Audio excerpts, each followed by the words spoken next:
राजधानी स्थित लालघाटी रोशनी heal health care centre कार्यालय में ऑटिस्टिक बच्चों के माता पिता के लिए मुफ्त मनोवैज्ञानिक परामर्श और व्यवहार संबंधी मुद्दों पर चर्चा हुई, जिसमें डॉक्टर सिद्धार्थ यादव, डॉक्टर रोशनी यादव एवं समस्त उपस्थित स्टाफ ने अपने अनुभव को शेयर किया एवं सभी पेरेंट्स को उनके सवालों के जवाब दिए।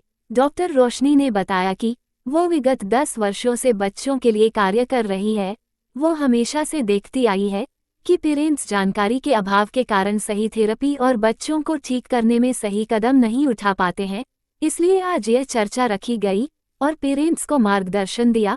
वहीं उन्होंने बताया कि कोरोना काल में कई बच्चों के मानसिक संतुलन पर बहुत ही गहरा प्रभाव पड़ा है, इसलिए Roshni heal health care center Lalghati पर बच्चों के लिए विशेष सुविधाएं उपलब्ध कराई जा रही है। समय समय पर हमारे द्वारा निःशुल्क मार्गदर्शन दिया जा रहा है, जिससे बच्चों को एक अच्छा जीवन जीने में मदद मिलती है।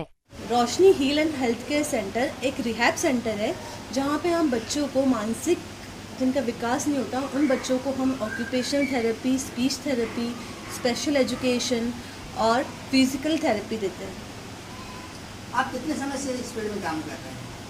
हमें लगभग 10 साल हो गए। हम इस फील्ड में 10 साल से काम कर रहे हैं, पर आप सभी जानते हैं कि कोरोना काल में ये केसेस और ज़्यादा बढ़ गए हैं, जिसमें बच्चों की मानसिक विकास में कमी आई है।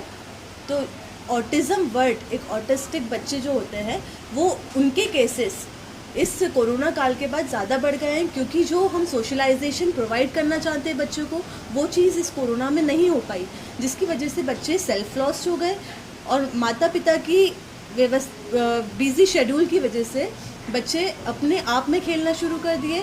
तो एक टर्म दे दी गई बच्चों को कि ये ऑटिज़म है।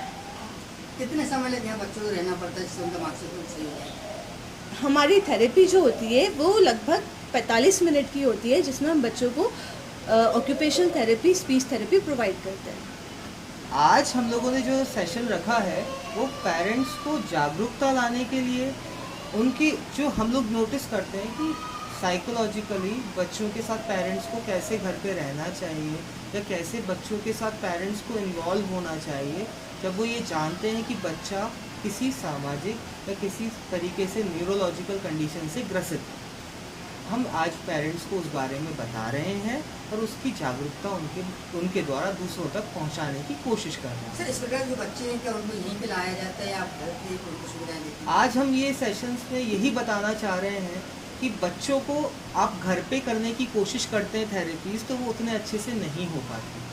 आप बहरहाल सब कुछ दे देते हैं, फिर भी वो बच्चे उतने अच्छे से नहीं कर पाते, क्योंकि एक थेरेपी सेंटर में वो सारी चीज़ें अवेलेबल होती हैं जो वो बच्चे को हम देना चाहते हैं। उसके लिए हमें समय ज़ाया नहीं करना पड़ता और विद समय के साथ साथ हम बच्चों को थेरेपी देने लगते हैं। अगर किसी बच्चे को एक थेरेपी की ज़रूरत है तो हम इसी जगह पे एक थेरेपी देंगे, 2 की ज़रूरत है तो हम 2 की देंगे, जिसका फ़ायदा ये होता है कि एक छत के नीचे बच्चे को सारी की सारी थेरेपियाँ मिल जाती हैं, वो जल्दी ठीक होने लगता है और अपने रोज़मर्रा या अपने नॉर्मल जीवन की तरफ जल्दी की जल्दी कवर करने लगता है। भोपाल में अपने कहाँ सेंटर्स है?